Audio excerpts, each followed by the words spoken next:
Bom dia, pessoal. Vou pedir para vocês só dar um alô aí, se vocês estão me ouvindo. Beleza, obrigado. Meu nome é Hugo Rosestraten, eu sou arquiteto de soluções na AWS. A gente vai falar hoje, junto com o Luiz Carmo, que é gerente de dados da Dafit, que está aqui, daqui a pouco ele vai subir no palco para compartilhar com a gente como a Dafit tem estruturado a área de dados e como ela é data-driven. A gente vai falar, né, de como habilitar uma empresa data-driven e o que é ser uma empresa data-driven, né? Então, vai ser uma talk voltada para esse tópico. Só um segundinho que não está passando o passador.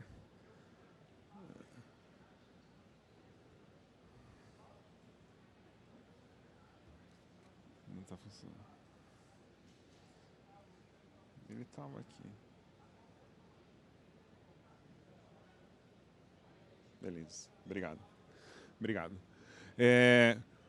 Por que se tornar uma empresa data-driven, ou por que as empresas querem, né, ser direcionadas por dados? Qual que é a vantagem disso? Poxa, posso ter, né, pessoas tomando decisões o tempo todo e talvez eu não precise ser, né, data-driven, né, mas o que a gente tem visto é que várias empresas hoje, da atualidade, que têm se destacado, elas são direcionadas por dados, né, e elas são orientadas por dados e, numa segunda fase, direcionadas por dados.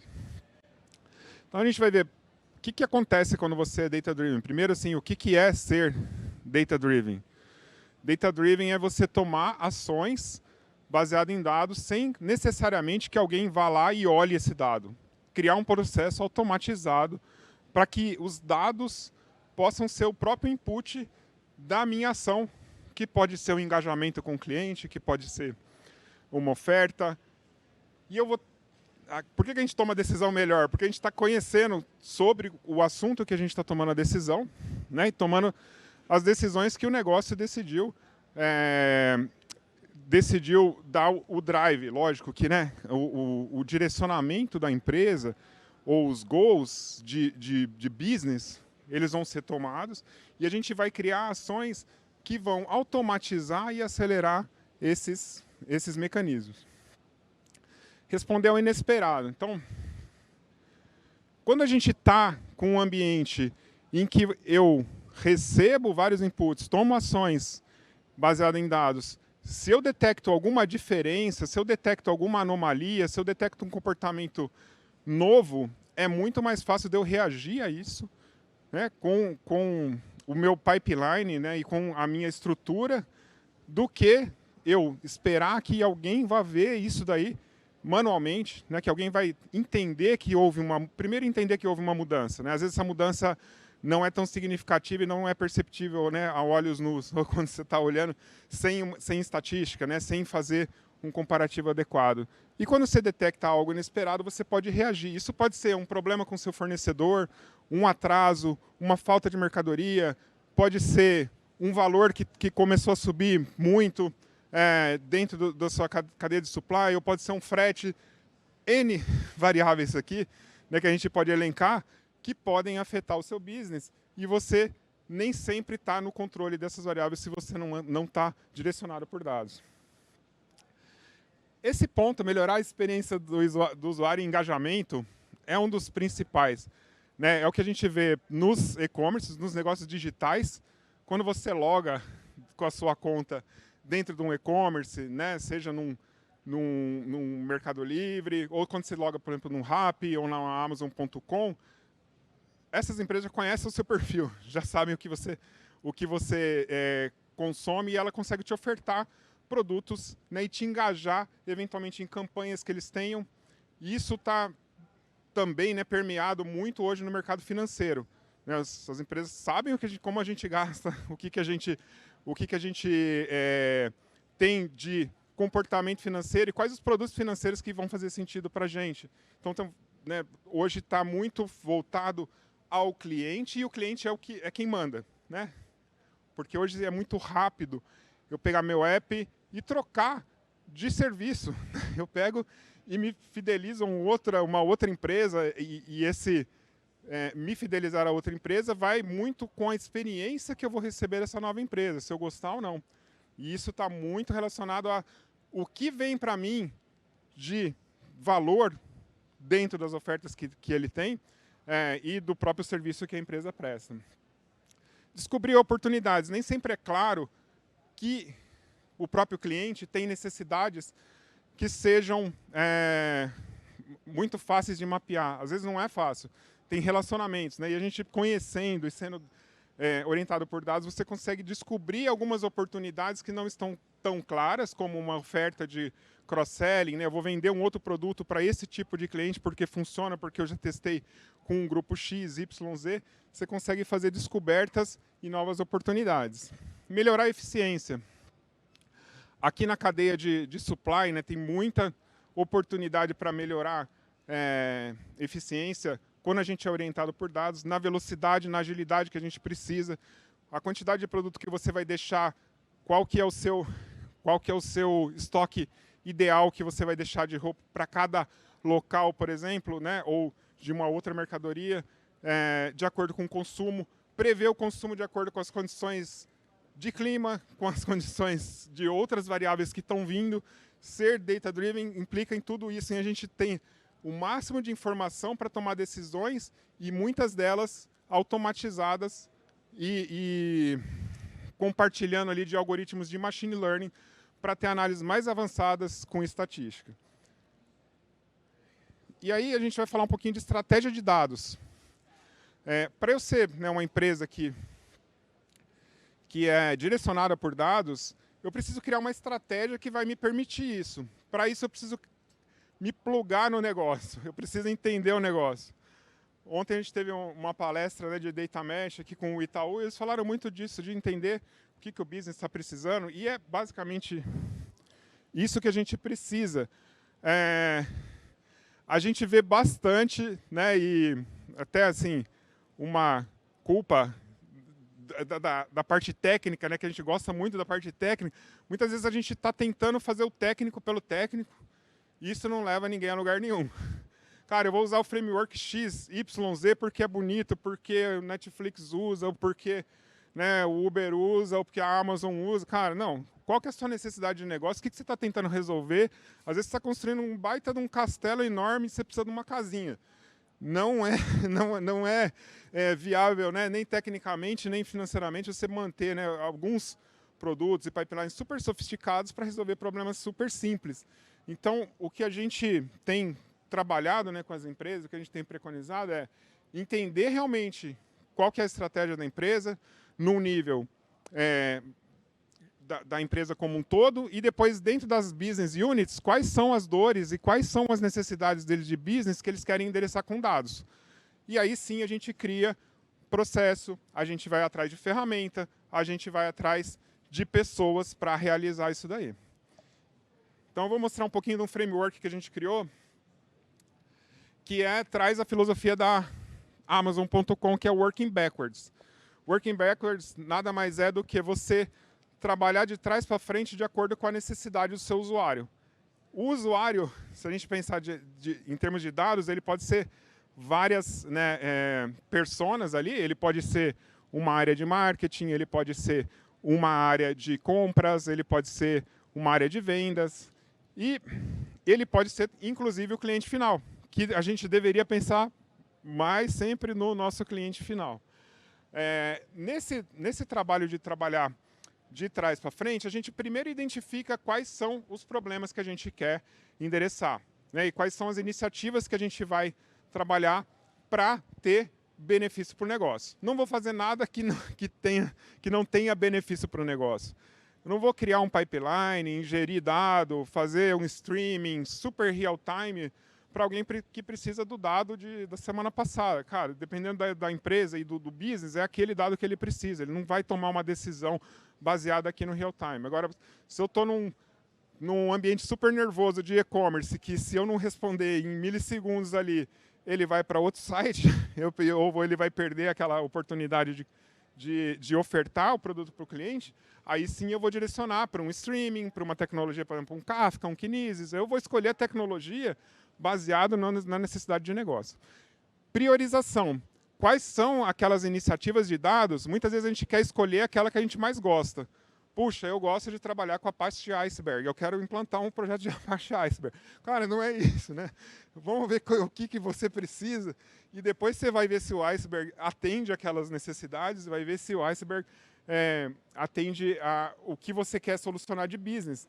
E aí a gente entra em desenvolvendo capacidades, compartilhamento de dados, vendo os gaps. Puxa, eu estou aqui e eu quero chegar no ponto.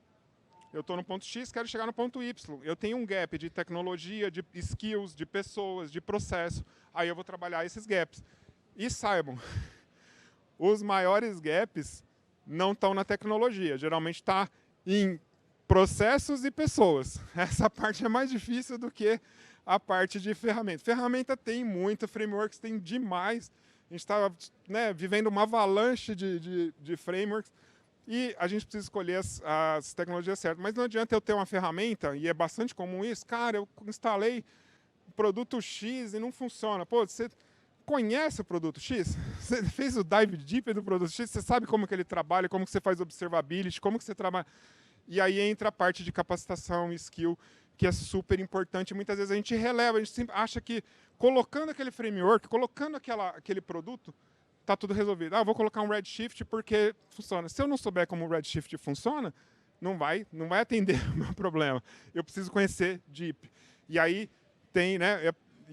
Essa área está super valorizada no mercado e com razão. Tem especialistas que vão fundo. E quando você vai fundo, você pode ir fundo no Spark, você pode ir fundo no Redshift, você pode ir fundo no Apache Airflow, você pode ir fundo no MSK, no Kafka, etc. E tem que ir fundo. Você tem que entender o que você está fazendo. Ou, se você, mesmo você consumindo um produto gerenciado, você tem que saber quais são as best practices. Né? Então, o que o mercado está fazendo e como ele está fazendo.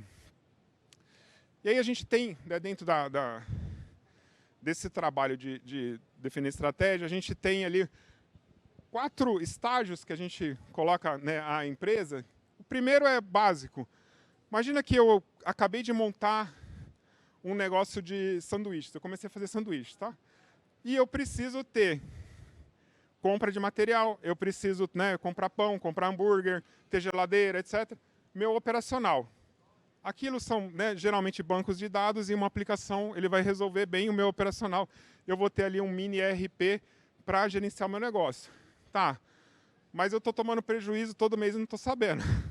Beleza, eu preciso primeiro conhecer os dados, quais são os meus indicadores. Cara, quando você tem de margem em cada produto, você está comprando produto X, Y, Z, quais são as opções de fornecedor. E aí você começa a trabalhar um pouco já no conhecimento de dados, né, que é o segundo estágio. E aí, vamos dizer que o meu negócio começa a crescer e eu preciso ter análises mais sofisticadas. Puxa, eu compro do fornecedor A, B e C, nessa época ele tem uma oferta X que se eu pegar eu consigo ter, né, um benefício X, Y, Z. Se eu comprar do dia tal até o dia tal, você começa a sofisticar as suas análises. Né? Eu estou dando um exemplo bem simples, isso pode ser super sofisticado, mas para entender em qual estágio a gente está, e aí eu posso começar a usar ciência de dados, tipo, cara, eu sei que, por exemplo, tem um campo de futebol aqui perto, e toda vez que tem um jogo, tem uma anomalia, e de vez em quando não tem jogo, e tem uma anomalia que vem um monte de gente aqui, e eu não sei porquê. Eu preciso entender o que foi esse evento, né, e linkar isso com os meus dados, para entender como é que eu vou reagir a essa demanda, e como é que eu vou antever essa demanda. E aí tem, né, o super sofisticado, que é, cara, eu vou criar uma série de regras aqui, já com base no conhecimento prévio que a gente tem, e aí eu vou reagir mais rapidamente, eventualmente em tempo real, e eu vou reagir automaticamente a essas mudanças. Eu vou criar triggers e aplicações que reagem a dados. E aí entra muito aquela questão, eu preciso ter... Quando a gente faz isso, a gente precisa ter confiança no dado. Primeira coisa, porque se eu não confio no dado, eu não vou fazer isso. Eu não vou criar uma aplicação que sai fazendo uma ação de negócio, comprando coisas, etc., se eu não tenho plena confiança no dado. Então, a parte de governança, a parte de confiabilidade do dado é crucial para eu ser data-driven. Não adianta eu fazer todo o resto e não fazer essa parte de quality, essa parte de governança, senão ninguém vai querer consumir o meu dado. Se o cara bateu, né, a primeira vez ali e ele viu um dado, e aí ele foi num dashboard lá, né, que do QuickSight viu outro dado, e aí ele bate na sua API, vê outro, faz uma ele vai ficar, opa, cara, não sei o que está acontecendo, né? Vamos entender, não confio nesse dado, eu vou continuar entrando ali e tomando ações manualmente. Porque eu não confio no dado. E aí, como é que a gente traz isso, né, dentro de um framework e olha um pouco para as disciplinas que a gente precisa entender e endereçar de acordo com o estágio que eu estou. Então, a gente caminha working backwards, voltando de trás para frente, e aqui na frente a gente tem os objetivos de negócio. Aonde eu quero chegar? Pode ser, eu quero melhorar a experiência do usuário, eu quero aumentar minha taxa de conversão, eu quero melhorar a prevenção de fraude, eu quero fazer um cálculo de risco mais rápido. E aí eu vou caminhando para trás para ver quais são as ações e as capacidades técnicas, as capacidades de pessoas e compartilhamento de dados que eu vou precisar. Entendam que compartilhamento de dados, quando eu coloco aqui, é toda a governança envolvida em compartilhar dados. Tá?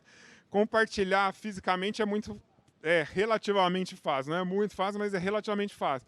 Compartilhar, governado, e sabendo o que eu estou compartilhando, né, e para quem eu estou compartilhando, é o mais difícil. E aí a gente vai identificar, nem tudo se aplica a todas as empresas. Então eu coloquei alguns exemplos aqui, né, direcionados. Eu vou querer ser no estágio 4, que é o meu estágio máximo aqui, vamos dizer, num roadmap de 12 meses ou 6 meses, eu vou querer estar tomando ações já direcionadas por dado em escala. Então, eu vou precisar ter uma série de produtos de dados, eu vou precisar ter APIs que sirvam esses produtos de dados de acordo com a frequência que eu preciso consumir. Eu vou ter uma série de coisas que vão impactar nas tecnologias, na parte que eu vou preparar, né, que eu vou criar para servir esses dados. E aí entra, né, eu vou caminhando de trás para frente e voltando aqui. Eu preciso de insights, eu preciso ter uma visão 360 do cliente, e aí a gente vai escolhendo dentro desse framework quais são as disciplinas que eu preciso trabalhar. Então, nem tudo eu vou trabalhar para todos os clientes, nem tudo. E isso, né, você pode fazer sozinho esse exercício também. Cara, vamos entender aonde a gente precisa trabalhar. A gente quer chegar aqui, quais são os habilitadores que eu vou ter, e aí tem uma série de projetos habilitadores que vêm depois dessa montagem, né, desse framework, que são os projetos que vão endereçar as minhas necessidades. Aqui, ó, que curioso, a gente tem aqui em laranja aquilo que dá resultado para o negócio. Se a gente olhar ali, Data Lake e fundação de dados, em termos de informacional, ele não dá resultado para o negócio nenhum. Ele só dá resultado para o negócio se eu estiver fazendo um Customer 360, se eu estiver fazendo Analytics avançado, que é aquele negócio, cara, eu estou comprando errado, eu posso ser mais eficiente na minha compra, eu posso trigar uma ação com o fornecedor XYZ e bater na API dele, né, para puxar produto. Uma série de automações que eu posso fazer, modelos de machine learning, é aí que eu estou trazendo valor para o negócio. Aquela parte a gente vai habilitar de acordo com a necessidade. E aí tem uma linha que divide aqui ações que vão valer para a empresa como um todo e ações que vão valer para um workload específico. Então, ações que valem para a empresa como um todo, catálogo de dados, por exemplo. Ontem, na apresentação de Data Mesh, eles falaram muito, cara, se eu não tenho um catálogo de dados onde todo mundo pode consultar o dado e consumir o dado como produto de outras áreas, eu não tenho Data Mesh. Eu não tenho, não habilito que as pessoas consumam dados como produtos e criem aplicações baseadas naquele dado. No final, é isso que a gente quer, automatizar.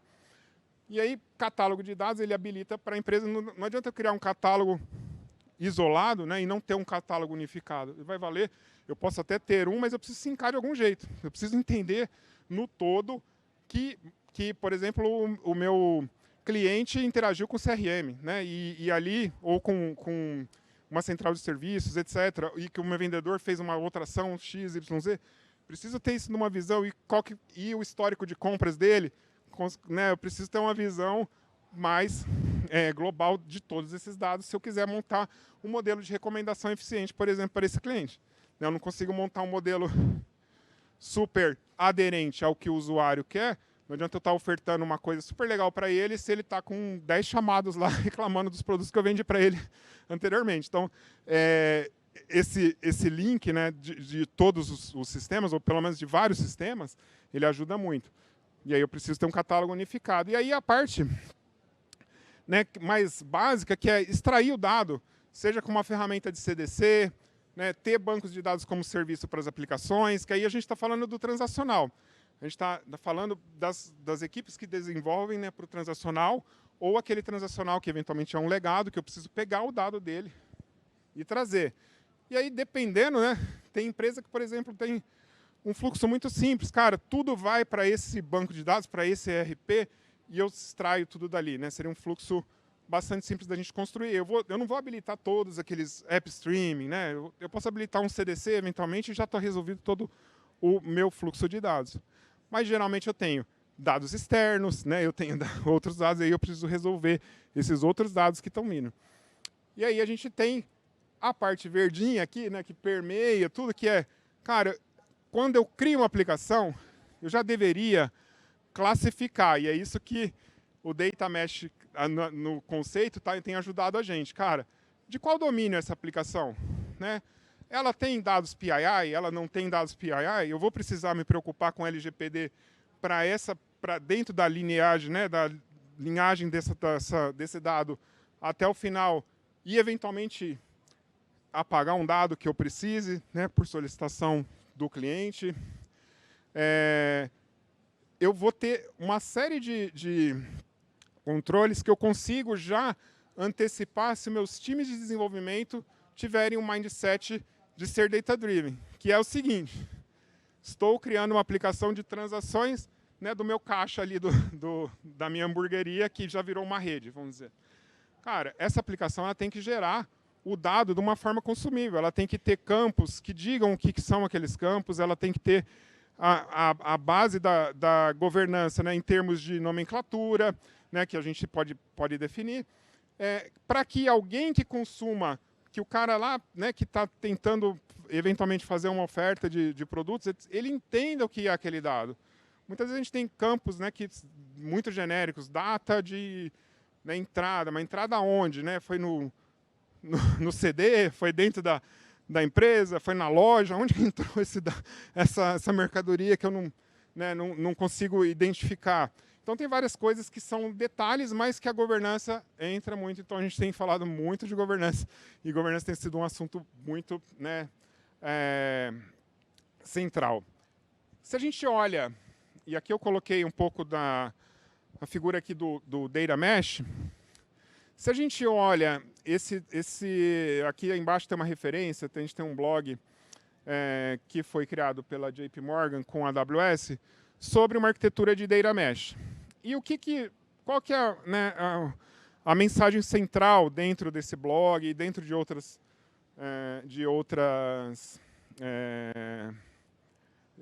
conteúdos sobre o Data Mesh, trazendo para o nosso mundo. Nem todo mundo vai aplicar o Data Mesh, nem toda empresa tem a necessidade de Data Mesh. Quem já trabalha com microserviços geralmente tem já um mindset de domínios, tem um mindset mais parecido com o que o Data Mesh preconiza, mas se a gente abstrair um pouco isso e falar, cara, minimamente eu deveria, sempre que eu tenho uma aplicação e ela entrega dado no meu lake, eu deveria entregar isso como um produto de dados. Minimamente. E esse produto de dados deveria ter tipo um contrato de API que a gente faz na aplicação, deveria ter um contrato do produto de dados, que é a frequência, os nomes das colunas, a descrição das colunas. A gente não está falando de nada absurdo, né? A gente está falando do básico. Só que se a gente entregar isso, a gente já consegue acelerar demais, porque geralmente a gente não entrega. Então, se a gente habilita isso, se a gente coloca isso para frente, eu dou, né, eu faço aquele passe para o cara que vai criar um modelo de machine learning poder cabecear e fazer o gol. Porque está pronto o dado, ele não vai precisar ficar. Qual que é o trabalho do cientista de dados? Pegar o dado, passar semanas entendendo o que é aquele dado, filtrando, limpando, etc., para depois ele extrair valor. Tudo que a gente traz já como produto de dados, a gente consegue acelerar essa tomada de decisão, acelerar esse controle. E aí tem todas, né, as partes de governança aqui embaixo. Um outro tópico, né, que tem permeado muito aqui a área de dados é a visão 360 do cliente. Para a maior parte, né, das empresas que trabalham com cliente final, faz sentido, né, o cliente final. Muitas vezes não é o cliente final, mas cara, é um franqueado, é um lojista, ele é o seu cliente final, às vezes, né? E aí, esse cliente final, você precisa conhecer o comportamento dele, você precisa conhecer o que ele, né, quais são as campanhas que ele engajou, quais não engajou, a demografia, cara, para a região sul, etc., pode ser que tais produtos façam muito sentido. Para a região Nordeste, talvez não faça sentido nenhum, né? Então, é muito importante ter essa contextualização. E o número de variáveis que a gente vai colocar aqui, nunca a gente tem todo, né, esse conjunto de informações do nosso cliente, ou do nosso lojista, ou do nosso franqueado, etc. Mas o quanto a gente tiver disso disponibilizado como um produto de dados para que alguém chegue e tome ações e, eventualmente, alguém ser dono do Customer 360, e esse cara pode ser um cara de vendas, pode ser um cara... Mas tem que ter alguém que é dono dessa visão, né? Que, como um produto de dados. Então, o que o Data Mesh traz muito para a gente, e que a gente tem usado muito, e não é conceito novo, né? Cara, precisa ter um Data Product Owner, que é o dono daquele produto de dados, que é o cara que vai cobrar. E o Data Steward, né, da governança é aquele cara que vai manter um pipeline para que esse dado sempre chegue na hora combinada, com a frequência combinada, com a qualidade combinada, com os indicadores eventualmente pré-calculados que foram combinados. Então, nada mais é do que cumprir um contrato de um produto de dados. E isso facilita muito para a gente criar algo tão avançado como uma visão 360, né, do cliente, que a gente não conseguiria se cada um ficar, puxa a planilha para cá, vai e-mail para lá, o cara distrai ali na tela, aquele inferno. Quanto mais automatizado, lógico, né, essas ações de extração de dados também, a gente tem que trabalhar muito lá na origem, e aí volta, né, naquele quadrinho. Onde que eu quero chegar? Objetivo de negócio. O que eu preciso fazer? Putz, nesse pipeline eu identifiquei que tem uma planilha que o cara alimenta na mão, porque ele vê o indicador. Vamos automatizar isso, que isso aqui vai dar um ganho de uma semana. Então, muitas vezes você tem né, um bottleneck, um probleminha ali no pipeline. E aí, né, de toda essa análise que você faz, você vem com as iniciativas que são projetos habilitadores. Antes de eu chegar nos projetos habilitadores, eu tenho que ver aqui, né, trabalhar muito, se eu já tenho a governança de dados, né? Cara, eventualmente tem coisas para melhorar, né? E como eu coloquei aqui, são coisas simples, metadados, contrato do meu produto de dados. E aí é uma combinação. O que eu preciso entregar de informação sobre um dataset, por exemplo, mínima para que ele seja considerado um produto de dados. Ah, cara, você vai precisar ter a origem, o nome, a frequência, a descrição dos campos. Você vai ter que ter isso aqui preenchido. Você vai ter que ter ainda a tag de LGPD, a tag de domínio de dados, a tag de data owner, várias tags que você vai colocar nesse dado. E aí né, você vai caminhando. E aí depois tem aqueles projetos já que são de áreas de negócio. Cara, para eu fazer uma melhoria da experiência do usuário, eu vou ter trabalhado já esses projetos habilitadores, e aí cada um deles pode impactar de maneira diferente os projetos que a gente tem dentro de cada área. Então, um framework relativamente simples, né, mas que é um exercício que geralmente a gente faz isso em 8 semanas, né, com assessment, e ele tem que começar pela área de business. Não adianta eu falar com o time de engenharia antes de falar com a área de business. Porque muitas vezes eu vou no time de engenharia e ele fala, cara, tá tudo ótimo, estou entregando tudo jóia, tá uma maravilha. Aí você vai lá no business, cara, eu não tenho dado, eu não sei de onde veio esse dado, eu não confio, eu vou lá no outro sistema porque esse aqui está me entregando XYZ. Isso a gente só pega, né, só essas divergências e como a gente vai acertar na governança e nos pipelines, indo para a área de negócio. Então, a gente sempre começa na área de negócio, aí a gente vai fazendo um assessment, né, para as áreas de engenharia, para as áreas de desenvolvimento, para as áreas de AI/ML, para as áreas de analytics, né, para as áreas de Business Intelligence, todas essas áreas, como é que elas estão contribuindo para aqueles use cases e para aqueles casos de negócio. Então, é basicamente assim que a gente tem trabalhado. E aí tem, né, desse framework, você pode criar uma arquitetura funcional. Cara, eu preciso desses componentes. Eu preciso de um componente para fazer ingestão do X, Y, Z. Eu vou ter um data lake centralizado, porque eu preciso ter informação, né, desses domínios de dados. Eu vou ter pipelines de machine learning. E aí, depois eu disponibilizo um material, se vocês tiverem interesse, tá mais detalhado. E aí depois você traduz isso numa arquitetura técnica. Quais são os produtos que eu vou eleger aqui para atender minhas necessidades, né, funcionais? Né? Eu não vou começar... O que acontece? Geralmente acontece o contrário. A gente não foi no business, a gente não fez a arquitetura funcional, a gente começa aqui e vai escolhendo. Cara, eu achei o glue legal pra caramba, eu vou usar o glue para fazer um pipeline. Cara, né, não é, isso não vai... Pode funcionar? Pode, se tiver sorte, né, de casar, né, tudo aquilo que a gente falou e dá certo, tudo bem. Né, e a gente conversando, né, com pessoas de dados, geralmente a galera fala, cara, participei de projeto A, B e C. Sempre que eu estava perto do business, a coisa andou, ela funcionou. Sempre que eu estava longe do business, a gente trabalhou, chegou no final, o que foi entregue? Às vezes até teve algum valor, mas você nem viu que é o valor que você entregou. Né? E às vezes não teve valor nenhum. E aí tem detalhamento, cara, para ingestão, né? Tem keys, tem streams, tem a parte depois de catalogar isso. Para a parte de ingestão de aplicativos de terceiros, tem o AppFlow. Né? A gente trabalha muito com o Eventbrite para receber eventos em tempo real ali, né? Ou near real time, quase real. E trigar ações de business. A gente tem a estrutura do Lake, geralmente aqui na AWS a gente usa o do Lake Formation, e ele vai ser chave ali para a implementação, por exemplo, de uma estrutura de mesh, e a gente tem o S3, que é o armazenamento. Análise em real time.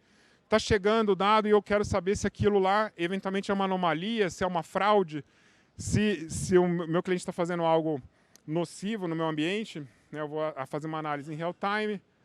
E aí eu crio um pipeline de dados, né? Geralmente aqui usando um Airflow, um Step Functions, e aí, né, ou outro. Cara, às vezes você já tem um scheduler super bom lá na empresa, por que não usar o scheduler que você já tem?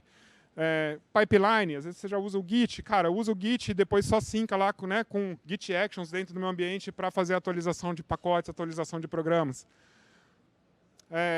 Análises avançadas, aqui que começa a dar valor, né? Aqui eu começo a dar valor, entregar notebooks para o time de negócio fazer análise avançada, entregar queries ad hoc, né, num Athena, por exemplo, e aí eu começo a extrair valor. E aqui, o time de Machine Learning. Esse time, ele está muito acostumado a trabalhar com negócio. Geralmente o time de Machine Learning, ele vai no negócio, ele entende o que ele precisa resolver e ele volta. E aí, se ele não acha o dado no Lake, porque não está catalogado, às vezes o dado está lá, ele vai e ele fuça e ele tira o dado da onde precisar, porque ele quer entregar para o negócio. E isso, né, não deveria acontecer. Se a gente trabalhar bem a nossa parte aqui, né, do miolo, esse cara não vai parar de ir lá no Oracle e extrair o dado dele mesmo. Aí, finalmente, a gente tem os produtos de dados, e a gente precisa ter um catálogo desse produto de dados. Né, que seja visível, que seja fácil de acessar, que podem ser datasets, né, aqui embaixo, que pode ser notebooks prontos já com análises, né, pré-feitas ali por um especialista da área de negócio, que pode ser também modelos de machine learning que eu vou fazer o deploy e alguém vai consumir esse modelo de machine learning, seja para uma recomendação, né, seja para uma análise de anomalia, etc. Pessoal, agora a gente tem o prazer de ter o Luiz Carmo com a gente, que é o gerente de dados da Dafit, para ver, né, o que é uma empresa data-driven. Né? Eu falei um monte de coisa de como ser e agora ele vai falar para a gente como é, na real, né, Luiz? Isso obrigado. Aí, obrigadão. Vocês estão me ouvindo bem? Ah, legal. Primeiro, bom dia para todo mundo. Queria agradecer já o convite de estar aqui falando um pouquinho para vocês sobre a Dafit e mostrar também um pouquinho como que a gente conseguiu chegar nesse patamar de ser data-driven. Então, a primeira coisa, eu quero contar um pouquinho do que é a Dafit, né? A Dafit, ela faz parte de um grupo que é a GFG. É um grupo que ela está presente em todos os mercados emergentes hoje do mundo. E isso faz com que a gente tenha desde aqui da América Latina, como entre outros países também, a troca de experiências. A Dafit faz parte dentro desse grupo desde 2014 e a gente é representante da América Latina. Mas também tem a Zalora, que ela está dentro do Sudeste Asiático, a La Moda, que está mais presente na Rússia, na Ucrânia, e The Iconic, mais presente dentro da Austrália e da Nova Zelândia. Essa integração é legal, que a gente consegue trocar experiências e também trocar oportunidades dentro desses mercados de e-commerce e de moda que a gente tem espalhados dentro do mundo. E aí, falando um pouquinho da Dafit, né, dos big numbers que a gente tem. A Dafit, ela também é chamada de uma fashion tech. E isso muito porque a Dafit, quando ela começou, ela é muito voltada só para moda. Mas isso foi evoluindo e a gente entendeu que também a parte de tecnologia tem que andar junto com a gente para poder atender o cliente da melhor forma e a gente conseguir evoluir e entregar moda de uma forma eficiente também para todo mundo. A gente tem 3 grandes e-commerces aqui dentro da América Latina, que é a Dafit, né, que está presente tanto no Brasil, quanto na Argentina, no Chile e na Colômbia. E a gente tem a Canu e a Tricai, que estão presentes mais dentro do Brasil. A gente começou, né, com cerca de 10 funcionários na Cerro Corá, que quem conhece, né, é perto da Paulista, mas hoje a gente tem mais de 3.000 funcionários, fazendo entregas super relevantes e conseguindo evoluir muito, né? Tanto que hoje o nosso portfólio, a gente até brinca que a gente é o grande guarda-roupa da moda da América Latina, porque a gente tem mais de 410 mil produtos disponíveis dentro do nosso site, e isso fazendo com que mais de 7.000 marcas sejam vistas dentro do nosso site também. Isso fez com que a gente conseguisse ter mais de 7 milhões de clientes ativos e com que a gente conseguisse também fazer com que eles se fidelizassem a gente. Isso é um número super relevante, mas a gente entende que é uma pequena parcela ainda do mercado que a gente tem alcançado, pensando na população do Brasil, né, que tem mais de 200 milhões de habitantes. Então a gente tem muito que evoluir. Mas essa evolução, ela já é bastante notada, tanto pelos nossos números de receita, que em 2019 a gente alcançou 2 bilhões e meio de NMV. Em 2020 a gente continuou evoluindo e chegou a 3,4 bilhões. Então isso mostra como que a gente é uma potência na moda e como a gente está evoluindo também para alcançar cada vez mais clientes ativos. A gente tem 4 centros de distribuições dentro da América Latina. E é legal aqui a gente falar do centro de distribuição do Brasil, que ele foi inaugurado agora durante a pandemia, e ele é o nosso centro de distribuição automatizado, né? O nosso Auto Store. É o maior centro de distribuição da América Latina e a Dafit também é uma potência em logística. Então a gente tem 300 robôs trabalhando aqui dentro do nosso centro de distribuição, com um espaço que a gente tem de 150 mil metros quadrados, com 54 mil metros quadrados de loja mesmo, né, de centro de distribuição de área construída. Ele é todo sustentável também, então isso é bem legal da gente até passar para todo mundo. Com isso, as nossas 3 lojas elas têm focos diferentes. E por isso que a gente tem a necessidade de entender melhor o cliente. A Dafit é muito voltada para a moda em geral, então ela tem uma diversidade e consegue atender desde o público mais novo quanto o público mais velho, né? A Tricai ela é voltada para bebês, então para crianças, e a Canui mais voltada para esportes. Tudo isso a gente faz, né, falando de uma cultura que a gente quer ser voltada também para a tecnologia, mas a gente entende também que a diversidade faz parte do nosso ambiente. E aí a gente tem um mantra, né, que é revolucionar o ecossistema da moda com inteligência, e a gente faz isso também com nossos grupos de afinidade. Então, entendendo o nosso cliente e trazendo essa diversidade também para dentro da nossa companhia. A gente tem o Dafit Pride, Dafit Eco, Dafit PCD, Dafit Mulheres, Dafit Black, que é também para dar a oportunidade do nosso público que a gente atende também ser refletido dentro da companhia. E falando, né, desse tamanho que a gente começou a estruturar a nossa área de dados lá atrás. A Dafit tem 11 anos de vida, né? E a nossa área de dados surgiu junto com a companhia. Então a gente começou como um time de Data Analytics, eram 2, 3 pessoas que começaram a estruturar isso. Logo a gente viu que precisava de uma área de engenharia também para estruturar tudo que a gente fazia e aí conseguir transformar o dado também numa forma estrutural, né, organizacional. E mais recente a gente tem equipes de Web Analytics e também de Data Science. E a gente está evoluindo bastante para isso.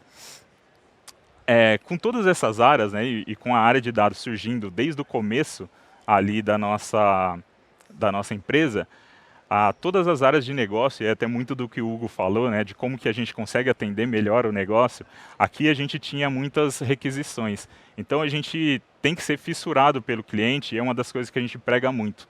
Então a gente precisa entender como que a gente atende melhor o cliente, mostrando quais são os dados que a gente tem sobre eles e como que a gente consegue trabalhar melhor para entregar o melhor resultado para os nossos clientes. Então aqui a gente precisa responder o que a gente tem de LTV, como que é a nossa recorrência de compra, como que a gente entende esse cliente 360, como que a gente deixa esses clientes ativos, inclusive eles mais recorrentes para a gente ter uma receita ainda maior. Na parte de finanças, a gente pensa muito em como que a gente ajuda a fazer a apuração de toda a nossa receita, a nossa margem de lucro, a gente usa dados para fazer o fechamento financeiro e a gente ajuda em todas essas etapas, né? Para entender uma atribuição de venda, como que a gente melhora, qual que é a campanha que vai mais se adequar para cada cliente, como que a gente consegue ajudar a CRM a entender melhor e comunicar melhor também com o cliente, dentro das nossas vendas, né? Falando daquela gama de produtos que a gente tem que ter um controle de estoque. A gente tem que saber como precificar melhor. E a gente tem que entender também como que a gente alcança cada cliente com o que ele precisa ser disponibilizado para ele. Falando nessa jornada toda do cliente, a gente tem que também pensar na parte de entrega. E são os dados que a gente acaba entregando que mostra qual que é a nossa produtividade, como que a gente consegue entregar melhor e mais rápido e também ter até produtos de entregas que são mais atrativos para cada cliente. Para tudo isso, a gente construiu alguns pilares que a gente precisava se basear para disponibilizar todos esses dados e conseguir fazer com que todas essas áreas também sejam voltadas a dados. Então a gente tinha muitas fontes de dados que a gente precisava encontrar maneiras delas serem unificadas e a gente construir depois como a área de negócio ia consumir tudo isso. A entrega tinha que ser rápida e eficaz, para a tomada de decisão ela conseguir ser satisfatória. As consultas, né, a gente sempre pregou que tinha que ser democrática, para a gente conseguir entregar e todo mundo ter acesso a esse dado. A visualização para ajudar todo mundo a ter insights mais rápidos e, além de entregar o dado, dar oportunidade para ele ser explorado. Isso faz com que a gente consiga se adequar em toda essa estrutura e a gente entregue todo o dado para a tomada de decisão. E aí a gente criou uma arquitetura, né? Que foi inclusive dentro de um summit como esse, que o nosso antigo CTO ele ficou sabendo da oportunidade da gente implementar o Redshift. A gente trabalhava com Oracle antes e a gente tinha muita dificuldade. Uma das dificuldades era a gente fazer a gestão de todos esses dados, que a gente não conseguia ter o tempo útil de carga para o dia a dia de trabalho. Para vocês terem ideia, a gente demorava cerca de 12 horas para entregar todas as nossas cargas de dados. E com isso a gente praticamente não conseguia ter a velocidade que o negócio precisava. Dentro desse summit, né, que o nosso CTO viu, ele entendeu que o Redshift seria uma oportunidade para a gente migrar. E aí foi que a gente começou a estudar e criou essa parceria junto com a AWS, que foi bem legal, que a gente conseguiu entender quais eram as oportunidades que a gente tinha e como que a gente adequava no nosso dia a dia. Para isso, a gente teve essa parceria, mas a Dafit veio de uma startup, né, como startup, e a gente teve a oportunidade de criar alguns produtos. A gente utilizava o Pentaho para fazer toda a nossa parte de ETL, e a gente conseguiu criar ferramentas open source que se adequaram ao nosso dia a dia, que aqui a gente está falando do Glove e do Hunger, que é a nossa ferramenta de orquestração. Ela é toda criada em casa, para a gente entender qual que era a nossa necessidade e conseguir fazer com que o nosso dado fosse mais rápido, fosse entregue com mais qualidade, porque aqui a gente, antigamente, né, a gente demorava 12 horas para dar a carga, para deixar o dia útil de trabalho, só que nem sempre a gente garantia que a qualidade do dado estava ok. E aí com o Hunger a gente conseguiu fazer essa orquestração do dado sendo recursiva, e aí sim a gente entender que desde o nosso dado raw, a gente tem toda a malha de dados ela corrigida para entregar o dado e ele ser eficiente para o nosso funcionário, né? Para depois para as nossas áreas de negócio. E aí a implementação aqui do nosso Redshift, ela foi feita por etapas, né? A gente está falando lá de 2017, quando a gente começou essa solução. A gente entendeu que precisava separar o nosso Data Lake do nosso Data Warehouse.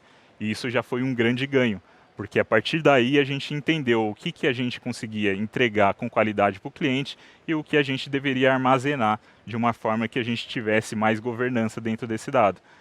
A partir dessa parceria da AWS, a gente foi entendendo como melhorar tudo que a gente tinha. Por exemplo, dentro do S3, a gente começou a colocar arquivos em Parquet, que foi um grande ganho já para a nossa velocidade e para o armazenamento que a gente tinha. Aí a gente também evoluiu depois trazendo o Redshift como a nossa solução, né, para tudo que a gente tem de Data Warehouse.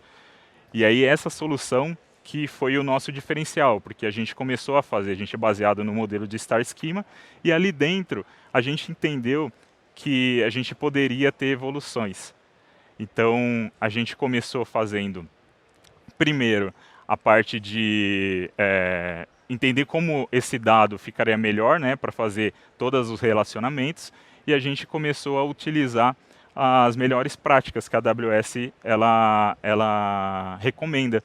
Então, a gente começou a colocar dist key, colocar sort key, a gente começou a utilizar o vacuum, e tudo isso fez com que toda essa solução que a gente tinha, que demorava 12 horas para a gente terminar uma carga de dados, a gente hoje, falando 5 anos depois, né, a gente está falando de o que foi implementado lá em 2017, hoje, com toda essa complexidade, mais de 70 fontes de dados, a gente tendo mais de 18 terabytes de dados, todo o nosso ambiente a gente se resolve em 6 horas de carga. E a gente consegue habilitar todo mundo para começar o dia de trabalho já com todos os dados que alimentam as áreas de negócio estáveis. Então, isso fez com que a gente evoluísse muito na tomada de decisão e na velocidade que a gente consegue entregar esse dado. Outra coisa bem legal, né, que isso daí é uma particularidade que a Dafit tem, é que todos os funcionários que a gente tem, desde o nosso centro de distribuição até o C-Levels, eles executam queries dentro do nosso Data Warehouse. Então, ali eles fazem consulta ad hoc. E aí a gente tem mais de 200 funcionários que mexem no nosso ambiente por dia, executando mais de 80 mil queries, né, 80 mil consultas. Isso faz com que a gente tenha muita velocidade e consiga ser chamada de data-driven, porque isso alimenta tanto sistemas, aplicações, e o legal disso tudo é que a gente não onera toda a nossa arquitetura. A gente não fica indisponível, a gente não tem lentidão. E isso faz com que a gente ganhe ainda mais repercussão para cada vez mais ser utilizado o dado que a gente construiu. Então, a gente, depois, né, que conseguiu fazer tudo isso, a gente começou a pensar em como evoluir também no nosso modelo de visualização de dados. Para a gente, além de ter todas as consultas ad hoc, a gente conseguir trazer para o usuário uma forma de visualizar esse dado um pouco mais estável, que a gente consiga entregar de uma forma gerencial. E a gente implementou o QuickSight. O QuickSight foi uma grande surpresa para a gente, uma surpresa muito boa, porque a gente entendeu que toda a parte que a gente tem de velocidade, tudo que a gente tem de exploração de dado, o processamento desse dado, ele é feito muito rápido. Ele tem uma particularidade que é o Spice, que faz com que tudo seja processado em memória e a gente ganhe muita velocidade nisso. E isso assim, a gente está ficando apaixonado e está cada vez mais explorando tudo que tem dentro do QuickSight. Hoje a gente implementou para o Brasil e a gente está evoluindo agora para implementar também para os outros países da América Latina. Então a gente está evoluindo para Chile, Argentina e Colômbia também, o QuickSight como a nossa ferramenta de visualização oficial. Tem bastante benefícios, inclusive, porque toda a nossa plataforma também está dentro da AWS. E aí faz com que a gente ganhe velocidade e a gente não precise reinventar a roda, fazendo arquiteturas para conectar com outras ferramentas de mercado. E aí a nossa equipe de Data Science também utiliza uma das coisas que o Hugo até mostrou, o SageMaker, para a gente fazer treinamento de algoritmos, a gente conseguir fazer processamento ali. E isso é uma das coisas que a gente está conseguindo fazer muito bem também, utilizando o SageMaker. A gente está começando agora, né, a ter alguns outros desafios. Então, com tudo isso que a gente fez, a gente entendeu que a gente está estável, o nosso custo ele está estável também, a gente sempre consegue evoluir, né, no que a gente tem como a plataforma, pensando no custo. Uma das coisas bem legais de falar sobre custo é que a gente tem o nosso maior evento, né, que é a Black Friday. Já faz alguns anos que a gente está super estável, a gente não cresce dentro da AWS por causa do evento. Então a nossa arquitetura ela é suficiente para conseguir suportar uma massa de dados gigantesca durante um evento, que é o maior evento que a gente tem do ano, e todas as consultas também para tomar a decisão ainda mais rápida, falando de um momento que a gente tem de um dia ou uma semana que é mais forte de vendas, para a gente entender os comportamentos. Então, a nossa arquitetura está super estável e a gente está evoluindo ainda mais. E a gente tem alguns desafios, muito do que o Hugo também falou sobre Data Mesh. A gente quer entender se funciona para a gente, se a gente pode testar e como que isso vai se adequar no nosso dia a dia, para a gente começar a entregar ainda mais dados para o negócio e ser muito mais eficiente. Tanto com o Data Mesh, que a gente está tentando entender, quanto com as partes falando de Data Science. A gente está testando agora também o Redshift ML, que também é uma solução da AWS que a gente está tentando entender como que a gente se adequa a toda a pipeline de dados que a gente tem dentro de Data Science. Outra coisa, acho que aí não foge, não é raridade e não é só coisa nossa, que é a LGPD. A gente precisa se adequar, saber como que a gente faz a anonimização de dados, melhorar também tudo que a gente tem de governança e de segurança dentro do que a gente fala sobre dados, né, para como que o usuário ele fica confortável e seguro que a gente está trabalhando de uma forma adequada com os dados deles. Então, essas são as nossas evoluções aqui, né? Bom, era isso que eu queria mostrar para vocês. Acho que a Dafit ela conseguiu ter um case de sucesso aqui e realmente habilitar todo mundo a ser data-driven. E queria agradecer e chamar o Hugo de volta para falar mais um pouquinho com vocês. Obrigado, Luiz. Sensacional. Muito bacana, cara. Nada melhor do que a gente ver, né, como que uma empresa usa, né, e orienta um pipeline de dados para o negócio. Né, e 80 mil consultas por dia não é brincadeira, né? É bastante coisa. Num modelo analítico, é sinal que a gente está usando bastante o dado para tomar decisões. Bem bacana, Luiz. Agora a gente vai ver um pouquinho de algo que o Luiz comentou, né?